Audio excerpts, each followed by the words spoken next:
they're very, very savvy in Venezuela. And it also calls into question, just we just don't know enough about them right now, which is alarming because of how many are here and how many are coming at such a fast pace. But, who is backing them financially? Yeah. Who are their alliances with in Venezuela and in the United States? Are we looking at all of those things? Are we concerned about that? Given that not only we've seen these large numbers of Venezuelan migrants coming across, but we know that Venezuela is also a hotbed for migrants that come from the Middle East. The opinions of the guests and host are their own and do not represent the opinions of IRONCLAD, the Border Patrol, or the Department of Homeland Security.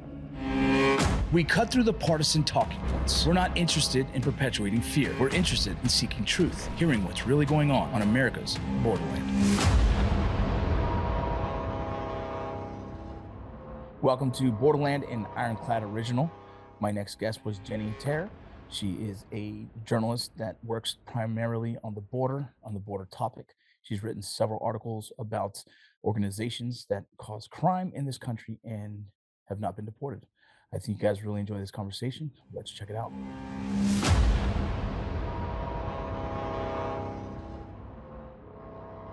First, thank you so much for being a part of the show. We're trying to do our best in bringing on the experts in their field, from journalists to, sometimes they're immigration judges, lawyers, retired Border Patrol chiefs and whatnot, and in efforts to kind of help this conversation and, I guess, educate the American people and anyone else who's interested. This topic kind of gets pulled into kind of agendas left or right. And so it's hard to really understand what's real, what's happening, what's true, what's exaggerated, what's fear mongering. And there's a topic today that I want to heavy focus on later on is going to be the Tren de Aragua gang, and something that we've been hearing more on the news. But before I get started, would you mind giving us a quick bio about your background? Sure. So my name's Jennie Taer. I'm a reporter for the New York Post. I cover Texas and the West, which mostly involves the southern border and all of the after effects of it, of course, in the United States. And before I was with the Post, I was with the Daily Caller News Foundation in DC, also covering the border from Washington. And then before that, I was reporting with Sarah Carter, who is with Fox News. And that was where I was first introduced to the border. It had always been somewhat part of my life growing up in Texas and going to school in Arizona, but I never understood why certain things were the way they were. And then now delving into that issue as a career, I've figured out exactly why things were the way that they were, and of course, how they've evolved since then. I love that. And so, what part of Texas did you grow up? I grew up in Houston, Okay. and in the city, and I was here my whole life, and then decided to go to school in Tucson at the University of Arizona, and was very close to the border there. Bear Um, down. Bear down, yes. That's where I got my degree from, a little online college though. But yeah, University of Arizona Global Campus is what I just recently finished my bachelor's and working on a master's. So that's cool to hear. Oh, And congrats. thank you. And I currently live in Dallas, so not too far. Yeah, not far at all. You know, what is it about like the border conversation that kind of pulled you into it? I think that I really didn't know I was going to be pulled into this. And, when you're kind of young and inexperienced in college, you will take a good job that comes your way. And I was studying foreign affairs, and I was very interested in Middle Eastern affairs and focused on that. And the first job I had happened to be working for this border reporter who enlightened me on the issue and took me to the border and showed me what's actually going on.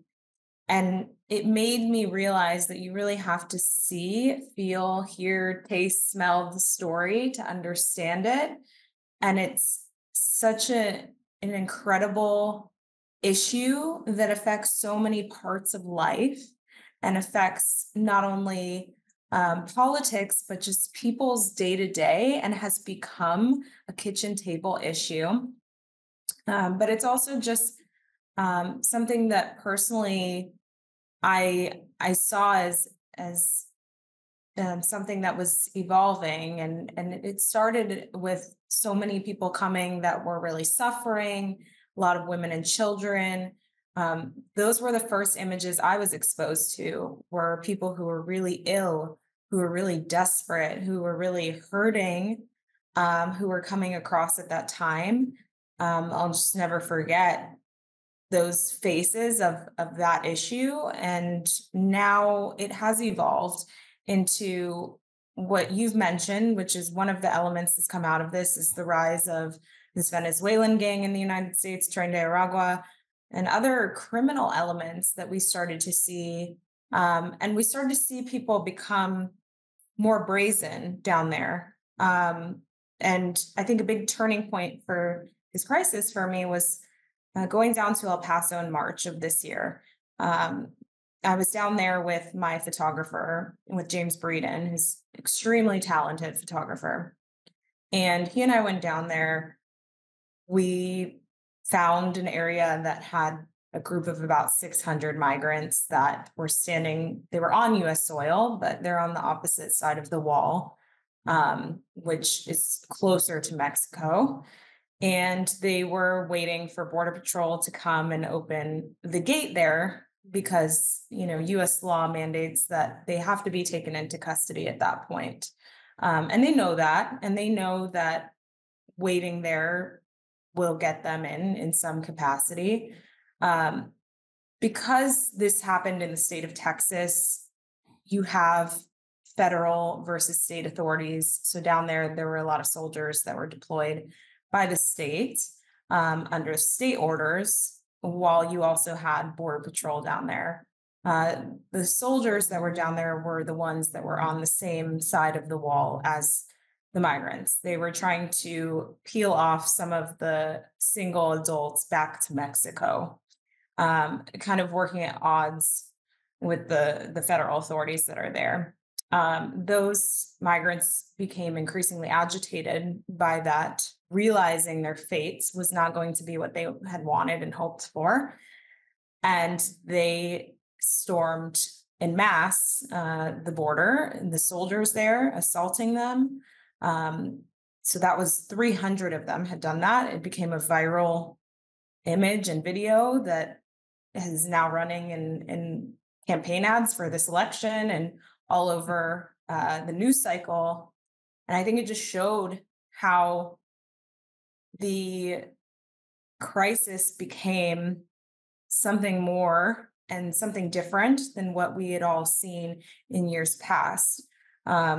Unfortunately, the result of this was that many of the charges against these individuals by the state, charges of rioting, had been dismissed, and a lot of the individuals that were turned over to federal authorities were released into the United States. So I think it speaks to the system that we have in place now, which is lack of consequences, but it also speaks to the fact that people take notice of that, and it inspires more of that kind of disdain for law enforcement, and also they know that they'll get in, basically.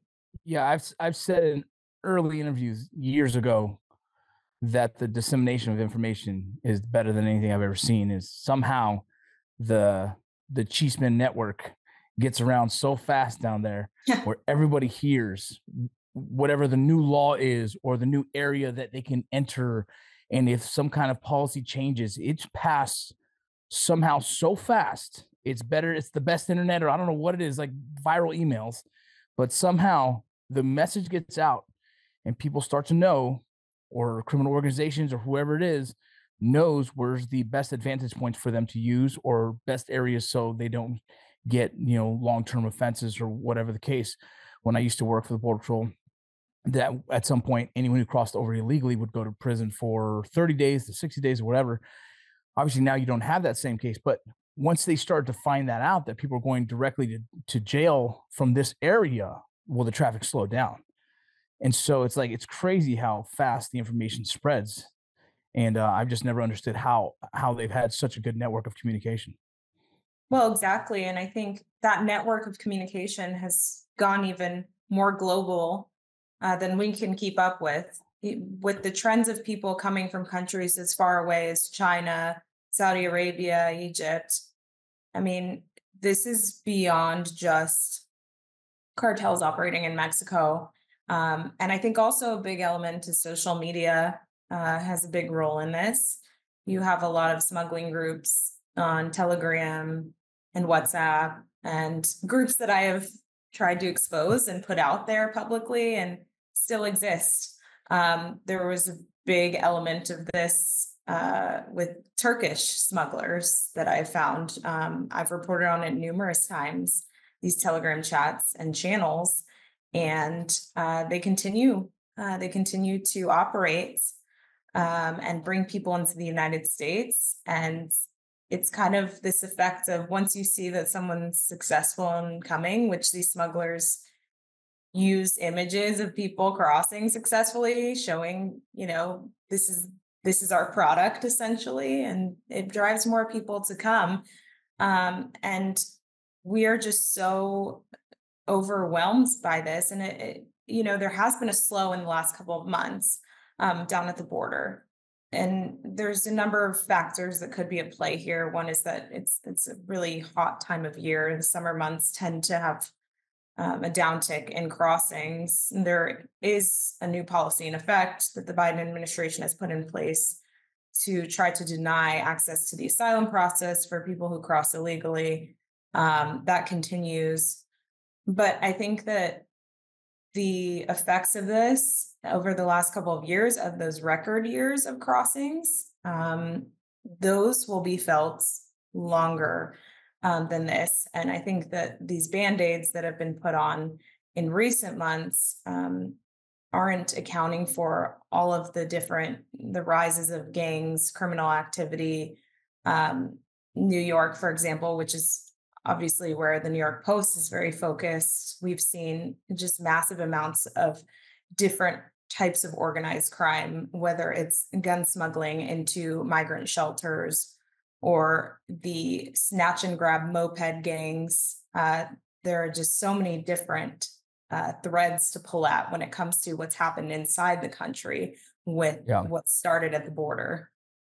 I don't spend a lot of time in New York, but recently I went down there for about a week, and there was a lot of what looked to be Haitians have the market for imitation purses, and in the area that I was at, and so like almost I don't know 5, 6, 7 blocks. There's these little corner spots. They just lay down a blanket, put all the imitation purses down, and then when they see the cops, they wrap them up and run. And I was asking around some of the vendors, it's like, is that common? Like, no, it's picked up a lot recently. And as well as, and they were saying like, yeah, they're all illegal. They're hoping not to get caught by the cops, but as well as it's all fraudulent, purses. And so it's interesting. I've never really spent time in New York, so I wasn't sure if that was new or not. But when I asked locals, they were like, yeah, it's kind of picked up a lot more recently. And so, and also New York is one of those sanctuary states. So, they have a lot of issues that kind of coming with the massive influx of immigration as well. Um, what are some of those resources that you've seen, from these sanctuary cities that take in all these migrants, and that you've noticed that might be an impact for us down in the future? Well, I think that a lot of these individuals not only are being pushed to these areas, they're being told to go to these sanctuary cities. I think they're also being pulled stronger than the push factors. So all of the different resources that are there for them, the fact that, a huge portion of hotels in New York City have been turned into migrant shelters is something that is so astounding, and that they all know is there for them. They know that there are resources for them, but they also know that what the sanctuary laws really mean is that even if they get arrested by the NYPD, let's say, for a crime, ICE isn't going to get their hands on them. there's no communication. And as much as the NYPD leadership hates this policy, it's something that's in place because of the city council and has been in place for years. And there have been these viral moments that also showcase this being in effect, which is you had a few months ago a group of Venezuelan migrants that attacked NYPD cops in Times Square. And then they were seen getting released by the local jurisdictions. They were flipping off the cameras while they were being released. And they weren't picked up at that time by ICE because there's no system of notification. Hey, the judge ordered the release, or this person is going to walk free at this time on this day from Rikers or wherever it is. Can you guys be ready to get them? That is totally illegal under the sanctuary policies. So it just doesn't happen. And you can imagine also how that creates issues for ICE because they're still trying to do their job. They're still trying to Yeah. find these people. But unfortunately, from what I've heard from sources, is they're hearing about these releases from reading our publication and learning about that. And then they're having to go track people down in communities, which is very much, when you think about it, it's counter to what the sanctuary policies are intended to do, because you're having to put not only law enforcement at risk going into the communities, but these are migrant communities. It tends to be your whole idea in making this policy is not to scare the immigrant communities or anything like that. But at the end of the day, you're now putting ICE agents right into their neighborhoods and right into their shelter areas and things like that. And it's making it exactly what you didn't want in the first place. So they're having to do more of those community arrests. But unfortunately, it's a fight. It's a battle between state and local and the federal authorities, who really are struggling with all of this to keep up. Those individuals you just talked about, were they part of the gang, the Tren de Aragua?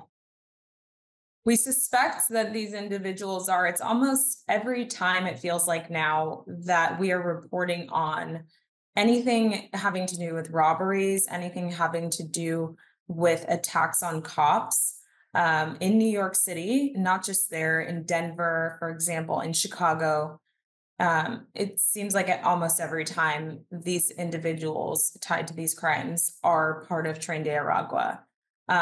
Unfortunately, the identification process that happens, they're not identified at the border when they cross, even though the ones we've found committing these crimes are mostly the ones that have been apprehended by Border Patrol months before. They were processed, they had checks run on their names, and they were released. As you know, it's the information sharing with Venezuela is nothing. So you're not gonna get anything from their home country. And the best that border agents can do is really find any record that they've had in the United States, which is usually not the case. Usually they've not been here before. And if they have, maybe they never went through an actual formal process of getting apprehended. So the problem is they're usually not identified at the border, and they've become smart to make sure that they're not identified, which is, making sure they're not tatted at the border. But also a lot of recruitment happens once they're in the United States. So of course you have large Venezuelan communities that have sprung up in places like New York City and these other sanctuary areas. And so the gang also goes into those areas and recruits young members. And so some of that is also, within the United States, not just abroad. So we don't have clarity on some of these cases as to who came across as a member of Tren de Aragua and who came as just a Venezuelan migrant and then was recruited.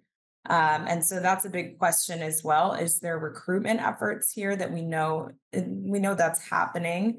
But, law enforcement, I think, is very much behind on them, and they don't have enough information about Tren de Aragua.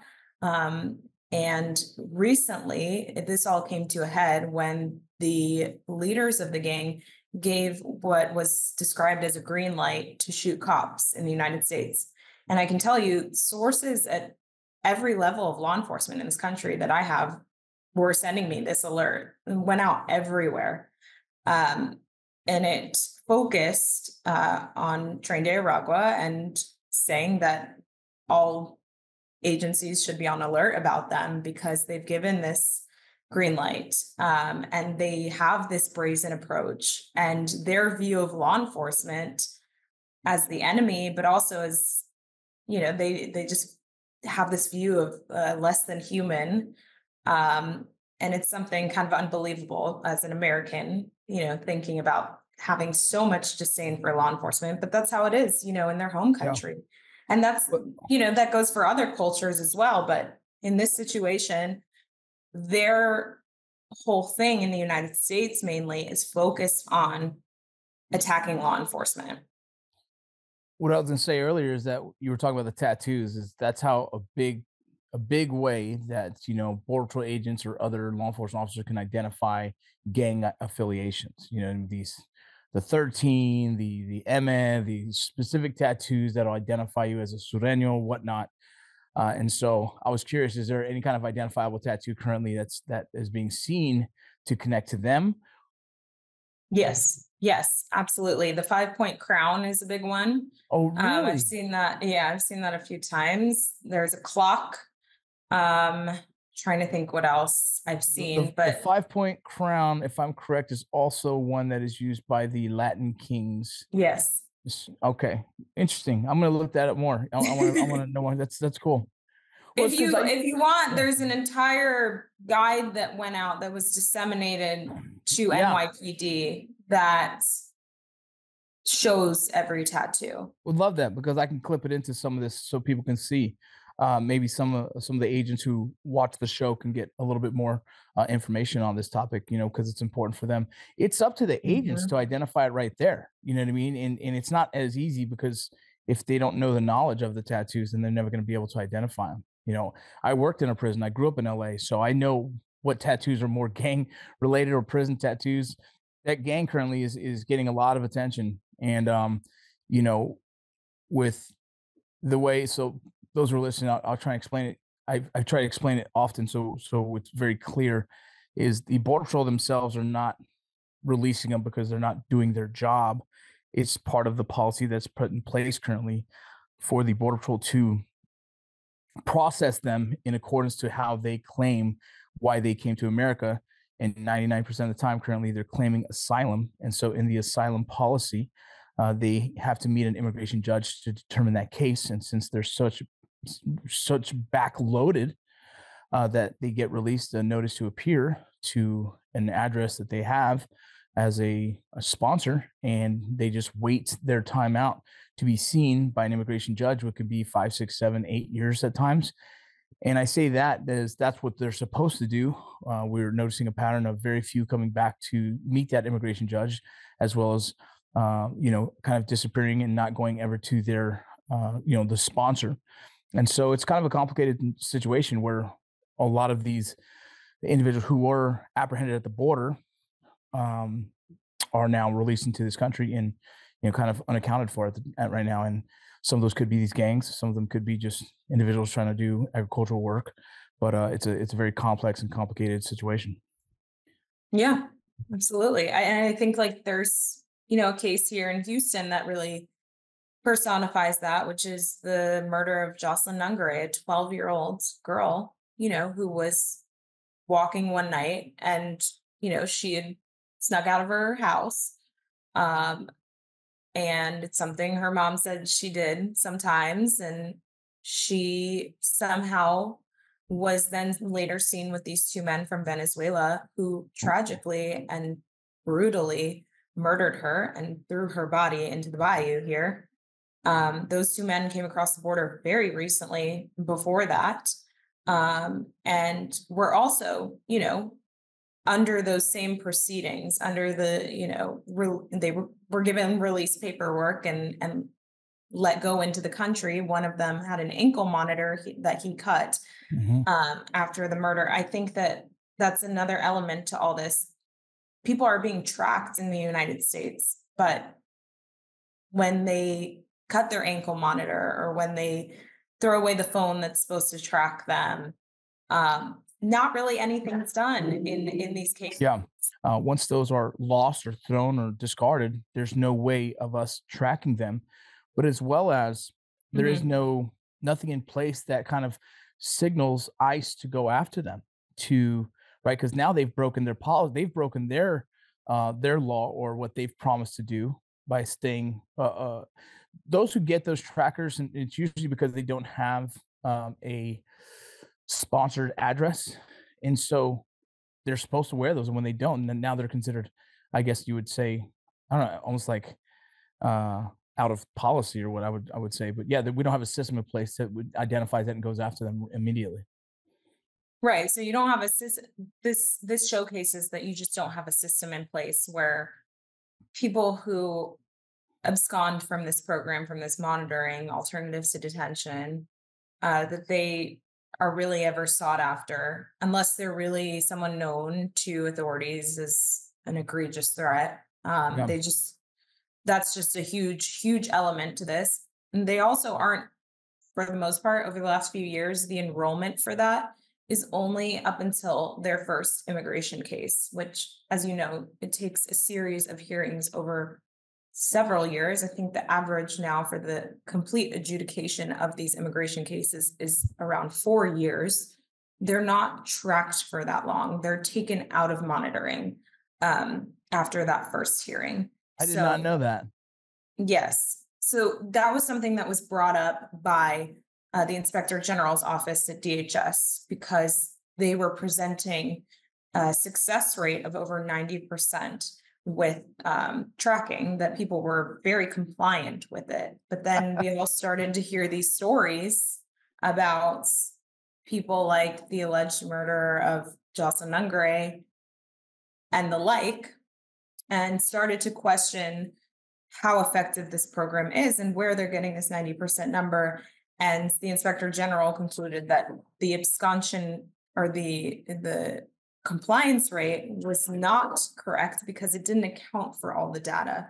When someone tries to use data points, sometimes they're missing a big portion of that. When they say, "Hey, we catch 60% of drugs at the POE," I'm like, "Well, that's 60% of the drugs that you catch.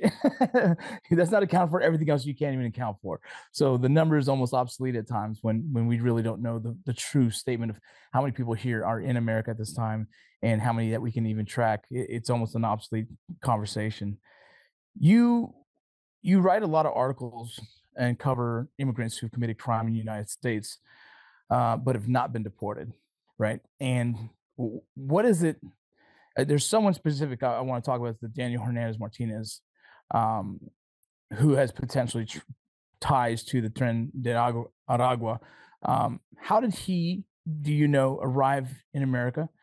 And how did he, and has he been deported yet? Really, I just want to know more about that case. I think that's one that others would probably be interested in. This is the case of someone who came into the United States in recent years. Again, was in New York City, a sanctuary city, committed a series of crimes, was kicked to the curb each time, was let go every time. Recently was picked up again, just continued to push the system and to test it and got away with it, essentially. Come to find out, yes, he is a suspected gang member as well. But why is it now that we're figuring this out? Why is it that this continues to be what happens? Someone's vetted, quote unquote, at the border, which is not, I'm not knocking agents here. I know they understand what I'm saying here, but when they're tasked with this, they only have the database information they have. They only have a set amount of time with a migrant to really vet them. And there's a lot of pressure on efficiency, Yes, which really is taxing for them. right. So Especially with as the limited, numbers that come across. exactly, exactly. And when it comes to all these cases, they really are just pushing people through, knowing themselves that they're releasing people like this that are gang members, that are terrorists. We've seen it now. In recent months, we had 8 individuals allegedly tied to ISIS from, Eastern Europe that were released into the country from Tajikistan. Um, they had to do basically a nationwide operation in Philly, in New York, and LA to get these guys. They all came across the southern border. Actually, 3 of those individuals, we've now learned, 3 of those individuals came across the border, quote unquote, legally through what's known as CBP1, which is Yes. the phone application that migrants can make appointments to enter at a port of entry into the Yeah. United States from Mexico. It is. So Yeah. this is the vetting that's done. Yeah. It's an app. Those who are listening. I mean, you explained it, but essentially, it's an app that any migrants around the world can in process themselves in claiming asylum on this digital platform. And at that point, they are asking for asylum. And so they can go to these designated points of entry throughout the even South America. There's several in South America that then they'll be welcomed in, and then they'll be brought to the country under the asylum clause. It's almost like a fast pass, if you will, if I had to kind of give a better term to it. Yeah, that's wild. And trying to explain the border patrol side of things. Border patrol, I think, has something like, I don't know, 72 hours or something like that to process them and get them handed off to ICE. And that's if ICE has the ability to take on any more personnel. If they don't, well, then they do a direct notice to appear from the station themselves. And they partnered up with, or the government has partnered up with non-government organizations to help transport them to airports and whatnot, and giving them enough money to travel, say, per se, to their sponsored host. It's a very crazy thing because they're having to process sometimes 800 to 1,000 in 2 days, and they're so overwhelmed. And this is changing now, obviously, because the traffic has slowed down a lot. But in the times where we're getting lots of traffic, you're having other three-letter agencies support things like, or other agencies support in the processing side of things because it's so overwhelmed. And there's other positions being made in the government to be able to assist in this processing because it's such a heavy tasking for the border patrol to manage that they've had to pull in other organizations like marshals and secret service and and federal protective service, these other agencies to come in and support because that's how overwhelmed these border patrol stations are.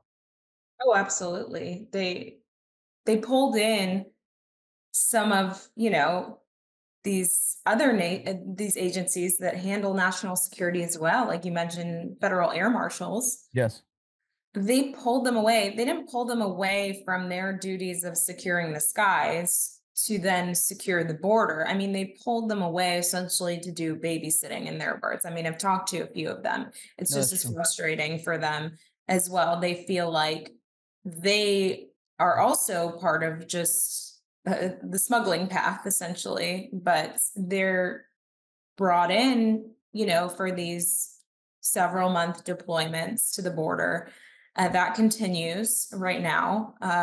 Other agencies, HSI also is doing that. Um, their job is to be investigating some of the issues stemming from this, but they have also been the ones handing out food and water, and doing this quote unquote babysitting. It's very demoralizing, as I'm sure you and your listeners know, but it also feels to them like they are letting the country go even more at risk of national security uh, threats. And they see people coming across the border illegally and being released and then getting on planes that they know they're not working as air marshals to secure, and they're concerned about that. It's kind of this entire life cycle of that is seen by these guys now. They're supposed to be on flights regularly, these regularly scheduled flights that are, long haul flights that are really in demand paths that people take. And they're not on a lot of these flights regularly anymore. Their system has changed too, in part due to these deployments. Yeah. So it's very concerning when it comes to national security, but also it again goes into this whole morale issue that we've seen. I have a couple questions about Tren de Aragua. If you know, I'm not sure. I'm just kind of spitballing some thoughts of mine. Do we know the origin of this gang? Obviously, from Venezuela. Was it a big gang out there? And when I ask that question, in my head I think of the Sureño gang, or I think of, the Mexican mafia, something like that. Are they known to be a big gang in Venezuela? Yeah, so it's a good question because it's something that most people don't know about. It's not the MS-13 that has come into the United States that wreaked havoc in places like Long Island and Maryland. It's not something we know too much about, but has all of a sudden just infiltrated the United States through the southern border. And so in Venezuela, their influence is great. It's huge because they have thousands of members there. And now it's become a concern here. The United States just a couple months ago designated them as a transnational criminal organization formally. In Venezuela, one of the most interesting and perplexing, alarming stories that I think is, you know, tied to this that's tied to this gang. That's just it's crazy. They took over a prison. They're known as a prison gang, but the way they took over this prison and created like an entire empire, um, they didn't just drive out the authorities and just take over just to take over. I mean, they created like a whole city, country. I don't even know how to describe it.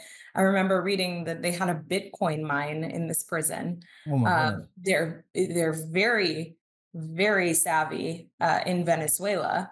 And it also calls into question, just we just don't know enough about them right now, which is alarming because of how many are here and how many are coming at such a fast pace. But, who is backing them financially? Yeah. Who are their alliances with in Venezuela and in the United States? Are we looking at all of those things? Are we concerned about that? Given that not only we've seen these large numbers of Venezuelan migrants coming across, but we know that Venezuela is also a hotbed for migrants that come from the Middle East, and that some are staying there, some are coming and going, and there's a lot of different elements that could be at play with them. And Yeah. so at their nature is a prison gang, and they're from the Aragua region of Venezuela, which is why they are called El Tren de Aragua. And so if something like that can happen there, if their whole thing is to go against cops and to go against the prison guards, what are they going to do here in the United States? And we've already seen a lot of their activity has been around mostly in New York City, where they're attacking NYPD. Yeah, that's kind of my next question is there a history of some really disturbing violent crimes they've done in Venezuela that we should kind of be on the lookout for here in the United States? You know, the cartels that they're known to do really disgusting things to their enemies, hanging them in public, the Colombian necktie that's been famous from many many years. There's a lot of things that we now can account that the cartel does to kind of raise fear and also just kind of to establish their power. I don't know enough about Tren de Aragua to hear about that, but is there something that maybe in your investigation and in your studies of them that you heard is like, oh man, these guys are very dangerous? Right. So one of the tactics is gun smuggling. They're very good at this. And in New York, they are sneaking arms into these migrant shelters by putting them in food delivery bags and Uber Eats bags. A lot of these guys drive for Uber Eats. on mopeds. And that's a whole other issue. But to make a long story short, a lot of people are online selling their Uber Eats and other types of food delivery service accounts so that other people can use them to without work authorization to make food deliveries and to make an income. Wow. And so the food delivery bags that go through into these migrant shelters aren't going through the actual metal detectors. They put them to the side when they walk through.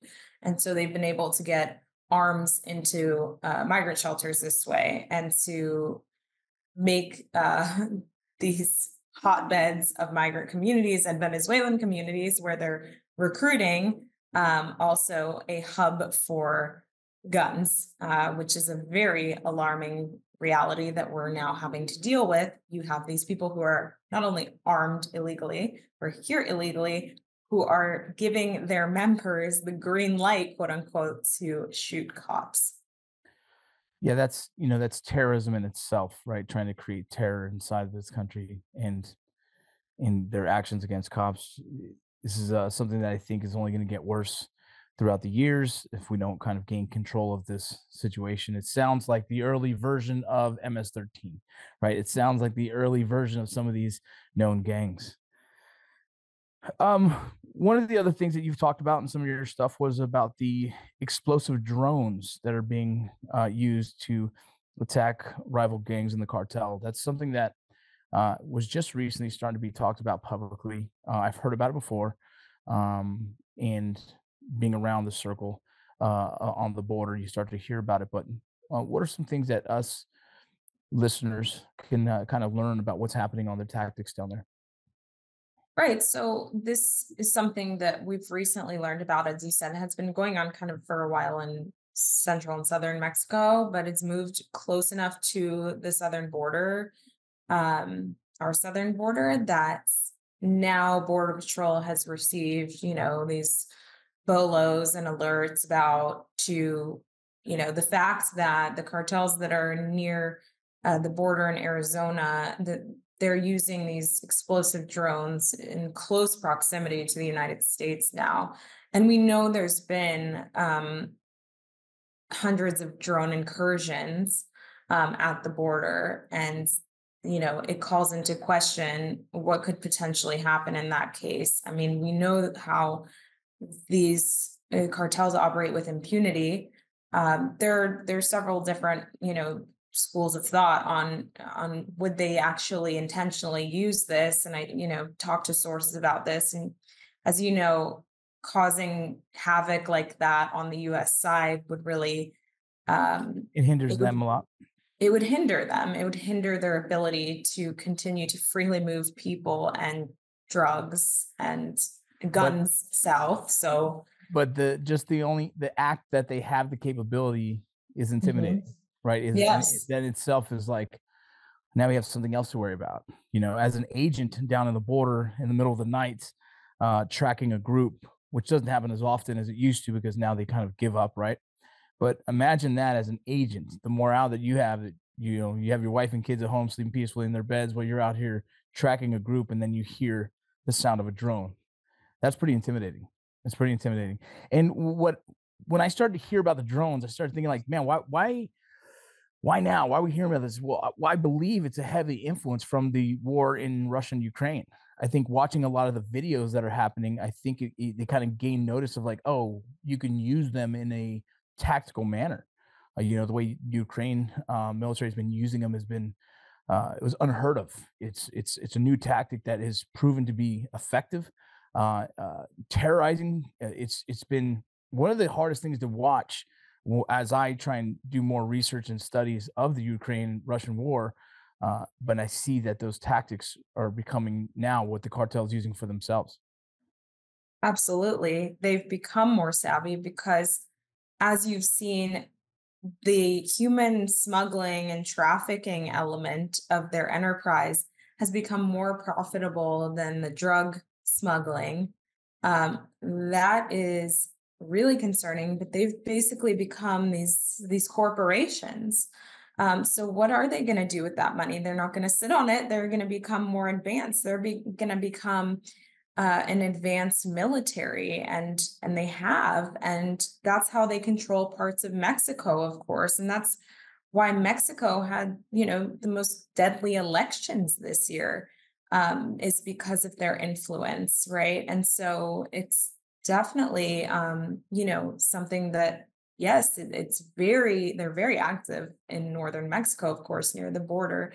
So as they advance their tactics, it is a threat to the United States. And it is something that, has been brought up, obviously, in recent years, is the possibility of designating them as terrorist organizations, and what would that look like? And that's come up as a possibility here in the United States as far Yeah. as policy making goes. Yeah, I've heard that a lot, and I've heard, different trains of thought on that same thing. It's like the more I think about the drones being used, what if the package that they're really hoping to get across is that important, then they're willing to create a ruckus on the border. So I mean, the more I think about, my tactical Mhm. brain takes over and things like all the possibilities, the if, ands, or whats. And yeah, what a scary thing to hear.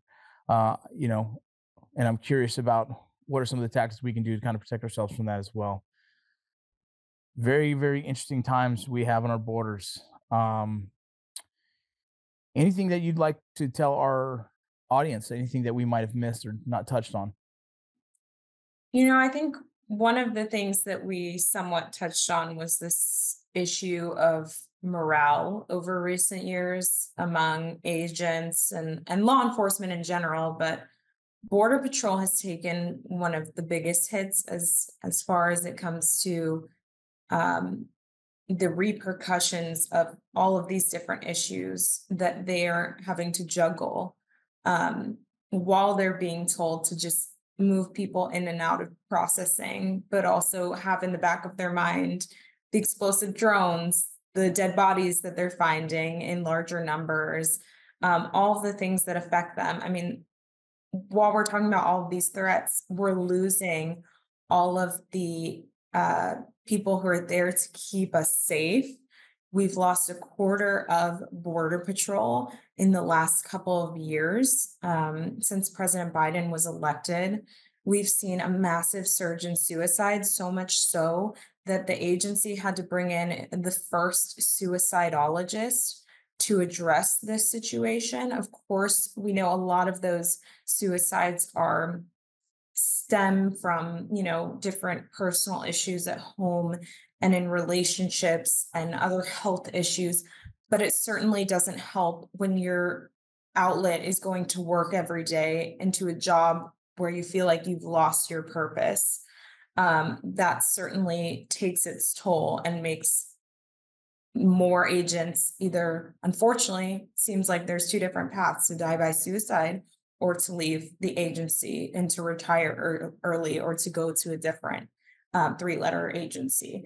I mean, that's a scary situation, is when you can't retain law enforcement, especially at the border, and you also can't recruit enough to fill those gaps. And now we are at a point where they are trying to up the incentives for that to, $30,000 sign-on bonus. It started at 10,000, then it was 20,000, now it's 30,000, because they are grasping at straws, find people who want to be processing and releasing all day, essentially.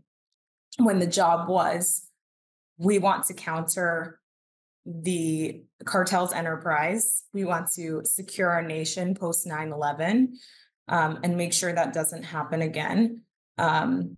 And we want to keep our families and the American people safe in general. And that's just not what it is anymore, which is a really terrifying reality that I think is something that we will feel for years to come. Absolutely, and I'm glad you said that. I'm glad you said that. What in my career, some of the senior agents made mentions of that the hard times come in waves, and I think right now, they're at they're in the big part of the wave, the heaviest part of that wave. And for the agents who are listening, for anyone who's associated with the Border Patrol, there's individuals out here that really believe in that career field, believe in what you do, and we are honored that to have you protect our nation and do the job the best you can and what you're allowed to do. And so just know that there's still a lot of us out here that believe in you. We love you and we respect you, and thank you for your service to this great nation. I appreciate that, ma'am. Appreciate you saying that. I mean it.